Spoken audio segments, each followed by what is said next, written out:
I'm delighted to be here today at the Anti-Corruption Workshop for Pacific Parliamentarians. Allow me to start by mentioning that it was in this room in February this year when young people from 14 Pacific Island countries came together to attend the Pacific Youth Forum Against Corruption. And I was personally participating and witnessed the incredible energy youth brought to the table, dedicating to learning, information sharing, and advocacy on anti-corruption. The role they play in shaping their futures and demanding greater accountability is actually very similar to that of members of parliament. In our experience in the UN, there has never been someone, or at least no one has admitted to it, that does not want to find corruption. This is an important starting point. The UN in the Pacific, led by the UNDP and the UN Office on Drugs and Crimes, UNODC, has been working closely together with governments, civil society, youth, private sector, and increasingly with members of parliament, together with the Global Organization of Parliamentarians Against Corruption, GOPAC.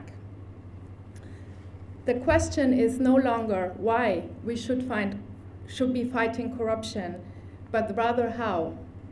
The general consensus is, as illustrated by the number of countries that have ratified, that the platform to be used is the UN Convention Against Corruption, UNCAC, as mentioned by both His Excellency the President and the Honorable Speaker.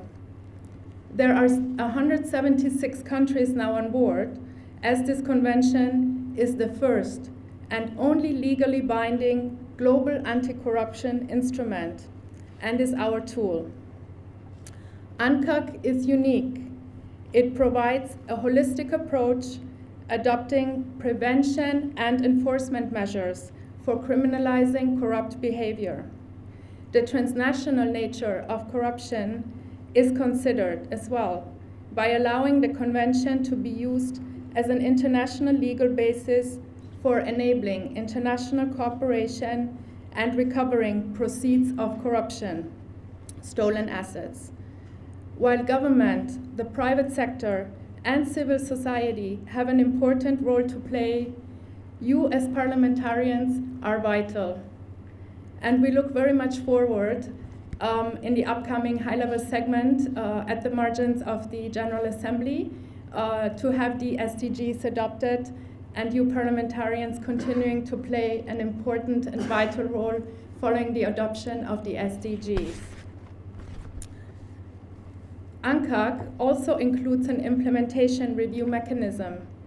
Each state party is reviewed periodically by 2 other states on its implementation on UNCAC.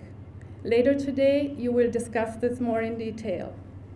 UNDP and UNODC jointly implement the UN Pacific Regional Anti-Corruption Project that aims to help Pacific Island countries to fight corruption by supporting the ratification of UNCAC, but also the implementation through stronger policies, laws, measures, and institutional frameworks, and also the engagement in the UNCAC process through the implementation review. While UNCAC ratification is a positive demonstration of political commitment that the country is serious about preventing and fighting corruption, the main focus of the UN UNPRAC project is to implement also sustainable and effective anti-corruption reforms. We'll hear later today from our UNODC anti-corruption advisor on good practices of implementation. As our UN Secretary General Ban Ki-moon once said, to achieve an equitable, inclusive, and prosperous future for all, free of corruption, we must foster a culture of transparency, accountability, and the rule of law. And for that culture to become part of the social fabric, it is you that will need to take leadership on that. The UN strives to foster regional and global partnerships for development, and I wish to warmly thank our partners in the room, from GOPAC to the Pacific Islands Forum Secretariat. It is a privilege for all of us to gather you all from across the Pacific for this forum dedicated to the theme of corruption as one of the biggest threats to human development. We would consider it a great recognition and a success if you take us up upon our initiative and continue working together at the national and regional levels to innovate, create, and advocate around issues such as transparency, integrity, and accountability.